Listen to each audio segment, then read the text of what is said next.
BJP के उम्मीदवार को लेकर सवाल उठाए जा रहे हैं, तो वहीं दूसरी तरफ तेजस्वी के विधायकी पर खतरा भी मंडरा रहा है। एक तरफ बिहार में उपचुनाव की तैयारी चल रही है, तो वहीं दूसरी तरफ बिहार में हिंदू यात्रा गिरिराज सिंह ने निकाली है। इसके बाद मुसलमानों पर भी खतरा मंडरा रहा है। क्या कुछ बिहार के सियासी गलियारे से खबर निकल कर सामने आ रही है, उसी पर हम बात करेंगे। बात करने के लिए हमारे साथ स्टूडियो में मौजूद है हमारे सीनियर जर्नलिस्ट सरोज सर। बहुत बहुत स्वागत है सर आपका। जी बहुत धन्यवाद। जो भी दर्शक देख रहे हैं आपका भी स्वागत है हमारे स्पेशल कार्यक्रम सियासी चर्चा में, और मैं आपके साथ वंदना। सर, सबसे पहला सवाल यही होगा कि बिहार में आज एक तस्वीर खूब सुर्खियां बटोर रही है। वो तस्वीर है विशाल प्रशांत की, जो कि सुनील पांडे के बेटे हैं। सुनील पांडे बाहुबली कहलाते हैं, और ऐसे में बीजेपी के अब उम्मीदवार भी विशाल प्रशांत हो गए हैं। और ऐसे में अब उनकी एक तस्वीर है जिसमें वो हथियार की पूजा कर रहे हैं। ये तस्वीर क्या बतलाती है? देखिए, ये तस्वीर वंदना जी यही बतलाती है कि बिहार के उपचुनाव में अभी बहुत सारे आरोप प्रत्यारोप लगने अभी बाकी हैं जी। ये तो पहला पत्ता है जिसको आरजेडी ने सामने किया है। तो जो तस्वीर आपके टीवी स्क्रीन पर चल रही है हथियार पूजा की, हम आपको बताएं कि ये तस्वीर है दुर्गा पूजा की। बिहार में इस तरह का, चूँकि आप भी बिहार की हैं तो जानती होंगी, बिहार में दुर्गा पूजा के दरमियान लोग शस्त्र पूजा करते हैं, तो उसी के दरमियान ये शस्त्र पूजा हो रही है। लेकिन शस्त्र पूजा में कार्बाइन भी जी हम उसी बात पर आ रहे हैं। लेकिन आप कार्बाइन का भी आप जिक्र कर रही हैं कि उसमें कार्बाइन कहाँ से आ गया, यानी विशाल प्रशांत के पास या सुनील पांडे के पास कार्बाइन है तभी तो उसकी पूजा हो रही है।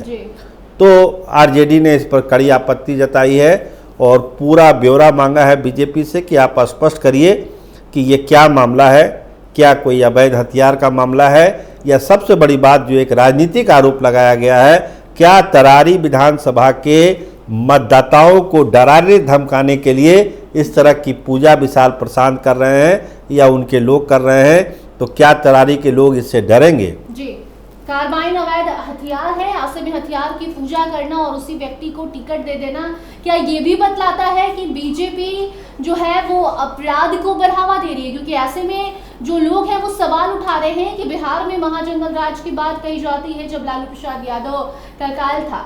ऐसे में अब बीजेपी क्या कर रही है? ऐसे व्यक्ति को, एक तो बाहुबली के बेटे को टिकट दिया गया है, उसके बाद ये जो तस्वीर है ये क्या बता रही है? क्या बीजेपी को बिल्कुल अभी अंदाजा है कि वो अपनी जनता को ठगने का काम कर रही है, अपराध को बढ़ावा दे रही है? देखिए, हमने कहा ना कि अभी जो बाई इलेक्शन 4 सीट का है, अभी देखिए क्या हो रहा है। अभी तेजस्वी यादव को लेके आप चर्चा कर रही थी कि भाई उनकी सदस्यता चली जाएगी, खतरे में है, और 700 पन्ने का एक डॉक्यूमेंट आज जेडीयू के लोगों ने चुनाव आयोग को सौंपा है। उनके ऊपर सैलरी घोटाला जी लगाया गया और अब सदस्यता, तो अभी ये चलेगा। अभी दोनों तरफ से, तीनों तरफ से, प्रशांत किशोर की तरफ से भी उन्होंने क्या कहा कि बालू माफिया, शराब माफिया हमारे कैंडिडेट को चुनाव नहीं लड़ना देना चाह रहे हैं। तो ये सब अभी सिलसिला चलेगा। लेकिन मूल सवाल ये है जो आप भी उठा रही हैं, क्या इस तरह के हथियारों को सार्वजनिक तौर पर तस्वीरें इसकी होना, और पूजा पाठ करिए अच्छी बात है, लेकिन जिस हथियार की आप बात कर रहे हैं क्या वो हथियार वैध है अवैध है, ये तो पुलिस उसकी जांच करेगी कि क्या मामला है। लेकिन एक पॉलिटिकल माइलेज देने के लिए जरूर आरजेडी के लोगों ने कहा कि ये तरारी के मतदाताओं को, दलित कुचले मतदाताओं को डराने की कोशिश है, लेकिन तरारी की जनता नहीं डरेगी, मुंह तोड़ जवाब देगी बीजेपी का, और वहां पर महागठबंधन की जीत होगी। जी, दूसरी बात हम करेंगे तेजस्वी यादव की। जैसा कि आपने बताया कि तेजस्वी यादव की सदस्यता विधायकी रद्द कराने की मांग की जा रही है चुनाव आयोग से, लेकिन दूसरी तरफ ये भी कहा जा रहा है कि तेजस्वी ने जिस तरीके से नीतीश कुमार से पंगा लिया है उसका बदला अब तेजस्वी से लिया जा रहा है और उन्हें राजनीति से हटाने की कोशिश की जा रही है। देखिए, एक लाइन खींच दी गई है, कई प्रोग्राम में हम लोग आप चर्चा कर चुके हैं कि अब नीतीश कुमार और तेजस्वी यादव के बीच अब कोई मेल मिलाप वाला कोई स्कोप अब बना ही नहीं, वो चैप्टर क्लोज हो चुका है। तो स्वाभाविक है कि हमला भी अब तीखा होगा। पहले वाली बात नहीं है कि हल्के फल्के ढंग से एक प्रोटोकॉल निभाना है या एक परंपरा निभानी है तो नेता विपक्ष कुछ भी बोल दिए। अब जो हमला होगा वो पॉइंटेड हमला होगा। जैसे अभी आपने देखा कि ये सदस्यता जाने वाला जो डॉक्यूमेंट चुनाव आयोग को सौंपा गया, अब इस तरह के पॉइंटेड हमले होंगे नीतीश कुमार पर, और नीतीश कुमार और तेजस्वी के लोग नीतीश कुमार पर अब पॉइंटेड हमले करेंगे। अब जो है भेग वाली कोई बात नहीं है, मतलब लड़ाई आमने सामने की है और ये सिलसिला अभी चलेगा। अभी जब उपचुनाव में जैसे जैसे चुनाव प्रचार अब बढ़ेगा वंदना जी, आप देखिएगा कि एकदम एक से एक सनसनीखेज आरोप एक दूसरे पर लगाते हुए नेता आपको दिखाई पड़ेंगे। जी, कुछ नेता तो ऐसे भी हैं जो हिंदू मुस्लिम करने में लगे हुए हैं। बीजेपी सांसद प्रदीप कुमार सिंह का बयान भी सामने आया है, जहां वो अररिया में जाकर कहते हैं कि अररिया में रहना है तो आपको हिंदू होना होगा।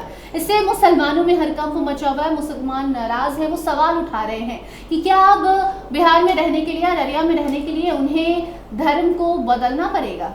देखिए, बीजेपी ने जो एक उग्र हिंदुत्व की लाइन ली है बिहार में, भले नीतीश कुमार के दबाव में गिरिराज सिंह की यात्रा से बीजेपी ने अपने आप को अलग किया है, लेकिन मकसद यही है कि जो लाइन है हार्ड कोर हिंदुइज्म की, उसको धीरे धीरे सेंधमारी की जाए बिहार के सियासत में। जो बयान जिसका आप जिक्र कर रहे हैं, ये कोई भी इस बयान को ये यही नहीं करेगा, समर्थन नहीं करेगा, लेकिन भाजपा के लोग, भाजपा के सांसद तो सीना फुला के ये बयान दे रहे हैं कि हिंदू बनना पड़ेगा और ये बनना पड़ेगा। तो जो ध्रुवीकरण की राजनीति है, चाहे वो मुसलमान वोटों की ध्रुवीकरण हो, हिंदी वोटों का ध्रुवीकरण हो, तो ये अभी 25 के मुसलमानों की संख्या भी बिहार में ज़्यादा है। ऐसे में क्या बीजेपी को डर नहीं लग रहा कि उससे उनका वोट में जो है वो प्रभावित होगा वोट बैंक? ना, देखिए, ये तो 4 उपचुनाव तो हैं ही अपनी जगह पर, लेकिन जिस इलाके में ये बात बोली जा रही है, सीमांचल के इलाके में, वहाँ तो बड़ी संख्या में मुसलमान हैं।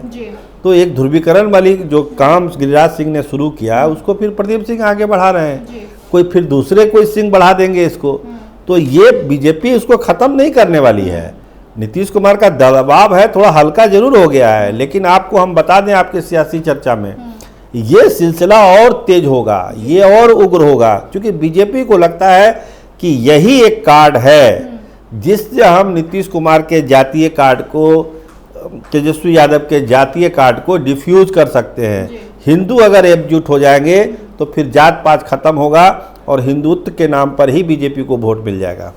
बहुत बहुत धन्यवाद सर आपका। जी, बहुत धन्यवाद। जो भी दर्शक देख रहे हैं, आपको बता दें कि बिहार में उपचुनाव का ऐलान होता है, तारीखें सामने आती हैं, उम्मीदवारों का ऐलान भी हो चुका है और ऐसे में अभी हाल ही में दीपा मांझी को लेकर सवाल उठाए जा रहे थे एनडीए के प्रत्याशी। वहीं दूसरी तरफ अब जो है वो सुनील पांडे के बेटे विशाल प्रशांत को लेकर राजद ने सवाल उठा दिया है। हमने चर्चा में बताया भी कि क्या कुछ मुद्दा है और ऐसे में दूसरी तरफ तेजस्वी को लेकर भी जो है जदयू मांग कर रही है कि इनकी जो विधायकी है वो रद्द कर दी जाए। तमाम अलग अलग तरह की चर्चाएं बिहार में चल रही हैं।